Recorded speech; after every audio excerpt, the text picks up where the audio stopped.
This is Jarrod Horak, and in this Road to the 2023 Kentucky Oaks video, I'm going to take a look back at the first 10 points races in the series. And I've been covering all of these races in video format on my YouTube channel, giving out my top choices and wagering strategies. And through those first 10 points races, my top choices have 5 wins. I've also given out some exactas and some trifectas as well. So keep watching my YouTube channel for these Road to the Kentucky Derby and Kentucky Oaks videos each week. Now, the series started with the Grade 3 Pocahontas Stakes, and that was at Churchill Downs on September 17th.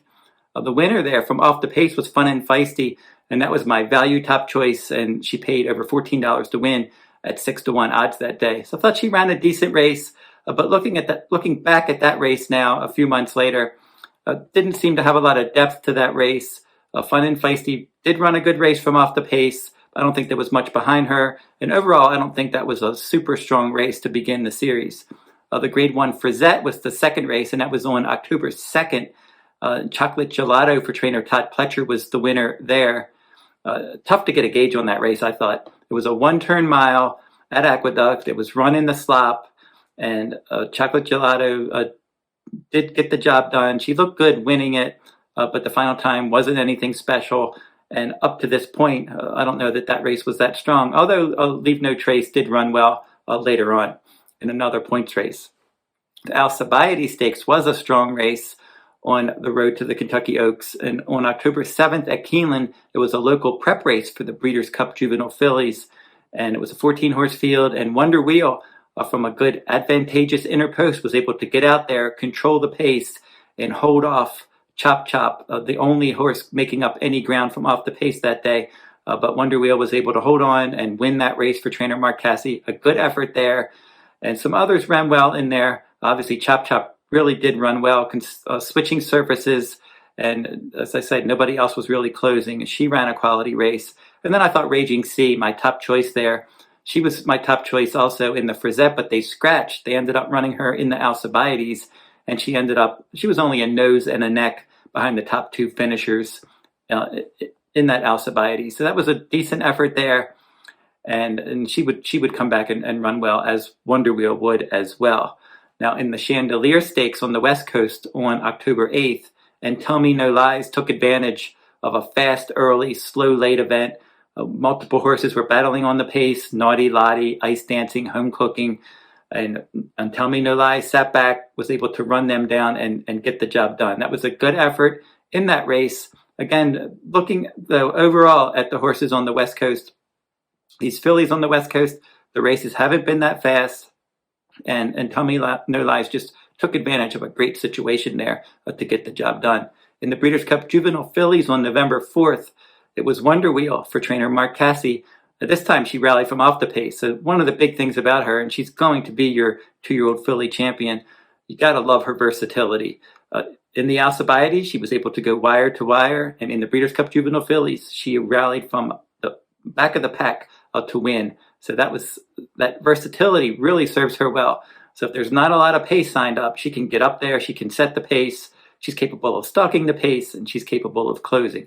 So when you have that versatility, it makes you dangerous in multiple race shapes. And she was able to really run a good race here and wrap up that 2-year-old filly championship. Thought Leave No Trace ran well. She completed the exacta. She did all the pace dirty work. She was battling on the pace.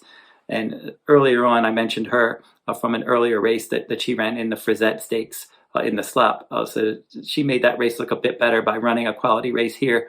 And then your show finisher in the Breeders' Cup Juvenile Fillies was Raging Sea. She was stuck out in the outside post. She was last early, and she didn't have the smoothest trip from out there, but it wasn't an awful trip either considering her post, and she was able to finish a clear third. So looking ahead to next year, I think she could end up being a decent filly. Obviously, Wonder Wheel has a lot of upside as your likely 2-year-old filly champion. Leave No Trace as a pace factor in some of these races moving forward could be interesting as well. So the Goldenrod Stakes was the next one, and that was on November 26th at Churchill Downs. And my top choice, Hoosier filly, got the job done. And she's one of the top. She was one of the top 2-year-old fillies. Now 3-year-old fillies moving forward. She has a lot of potential. She dominated this race. She stalked outside, cruised up to the lead, and she won. She was under complete control, under a hand ride, winning easily. I don't know how much was behind her, but she looked sensational winning this Goldenrod Stakes. And she's now 3 for 3 for trainer Tom Amoss, has a lot of upside. Julia Shining, my top choice for trainer Todd Pletcher, won the Demoiselle Stakes. Now, she was following in some footsteps here because she's a sister to Malathot, and her sister won this race in the slop in 2020. And then her stablemate, Nest, won this race last year for Todd Pletcher. And now Julia Shining is his latest Curlin filly that jumped up and won a big race earlier in her career. Now, in her career debut, she won that one as well, but she was climbing. She didn't seem to know quite what she was doing, but she got the job done. And in this race, didn't seem to love the wet track, but she was able to get the job done anyway. So I think looking forward to next year, she has a lot of potential. She hasn't really run fast yet, but that was the case with Nest. It took Nest 155.07 seconds to win this race last year. And but visually, she had a wide trip, and you knew that she was much better than that final time. And I think that's probably the case with Julia Shining as well. Her final time was 153.05. And Malathot ended up running this race at 152.36. So Malathot was the fastest of the Pletcher trainees of the three that I mentioned that won this race. But Julia Shining, I think she has a lot of upside, and I'm anxious to see what she can do next year. Faiza won the Starlet Stakes for trainer Bob Baffert on December 10th, and she's got a lot of ability. She was 1-2. She had a good trip here. Maybe it looked like she was going to win easier, but she just wasn't able to pull clear. Pride of the Nile stumbled at the start, battled with Faiza in the stretch, and it looked like Faiza stalking outside was just going to pull clear, but she didn't. Pioneer, then Pride of the Nile fought all the way to the end, and Faiza was able to just get the job done. She still has some upside, but I would have liked to have seen her run a bit better. As I mentioned with these California fillies, that they just haven't been that fast or impressive in these points races. The Untapable Stakes on December 26th, it was pretty mischievous, and this race really changed. My top choice was Vava, but when she stumbled at the start, and I thought she would sit a good tactical trip, she got taken out of the race really. And Pretty Mischievous was able to sit a nice stalking trip, saving ground from that inside post. And then she was able to move out, kick away, win nicely by 3 1/4 lengths. The Alley's Look ended up running second. She was clearly second best. And then Vava, she did make a nice sustained run outside after that bad start. And she did grab the show there. So she's one that I would say out of this race, I would like to see what she can do again in a 2-turn points race. Maybe she's just best sprinting, but just based on that effort, I'd like to see what she can do again around 2 turns. I wouldn't be afraid to play her. And then finally, the Santa Ynez Stakes on January 8th, Ice Dancing, my top choice, got the job done. Now, this was an adventurous race because it was supposed to be run on January 1st. Santa Anita canceled. They rescheduled this race for January 8th. And in my first video on January 1st, I gave out Ice Dancing as my value top choice over Justique, who figured to be the heavy favorite. But then when it was rescheduled the week of the race, Justique ended up spiking a fever a couple days before the race, and she had to scratch. So then we had a 5-horse field, and then instead of getting value on Ice Dancing, she was 1-2, and she dominated this race, just like it looked on paper. There wasn't a lot of depth to this race. Flavian Pratt rode for trainer Richard Mandela.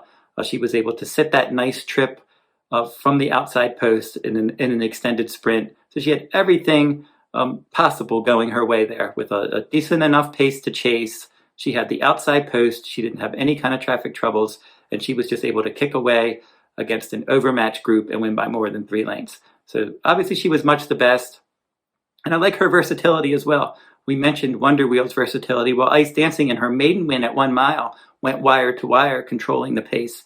And then in this race, she rallied from off the pace. So that's a good sign. And I know that she wants more ground as well. She's just going to have to run faster. But she still has some upside. I think getting back around 2 turns, she will be able to run faster. And this California division seems to be wide open. It really doesn't have a leader, and they haven't been running fast. So I'm now going to go through and talk about some of the horses that I like the most heading into 2023 on this road to the Kentucky Oaks. And Pretty Mischievous certainly won. She ran a decent race in the Untapable Stakes, and I think she's one that can continue to go better. Now, Raging Sea, I mentioned that one. She ran a decent race in the Alcibiades, and she was 3rd from the outside post in the Breeders' Cup Juvenile Fillies. For trainer Chad Brown, she's one that she was a bit behind the 8 ball. She looked good in her debut, and then they ended up not running in the Frizette because of the wet track. And then she ran back-to-back 2-turn races against the best horses in her division, and she wasn't embarrassed in either of those. So heading into 2023, she has plenty of potential. Wonder Wheel, obviously, your likely 2-year-old filly champion after winning the Grade 1 Alcibiades and the Grade 1 Breeders' Cup Juvenile Fillies. Her versatility makes her very dangerous in a lot of races if she can continue to develop from age 2 to 3. Hoosier filly, she's a perfect 3 for 3 for trainer Tom Amos. Nice effort in that Goldenrod. She dominated that one, and she's one to certainly look for in 2023. And then finally, Julia Shining for trainer Todd Pletcher. This is Malathaat's sister. Back-to-back wins to begin her career. She's probably going to continue to get better as distances increase and she gets more experience. And she was the Demoiselle winner, just like her stablemates Malathaat and Ynez in the last couple years prior to this running. So don't forget to like, subscribe, and comment if you like this content. And remember, I'm going to be back each week that they run Kentucky Oaks points races. Check my YouTube channel. I'm going to be covering those. I'll give out my top choice and wagering strategies. And I'll be doing the same for the Kentucky Derby. So until I see you next time, good luck at the races.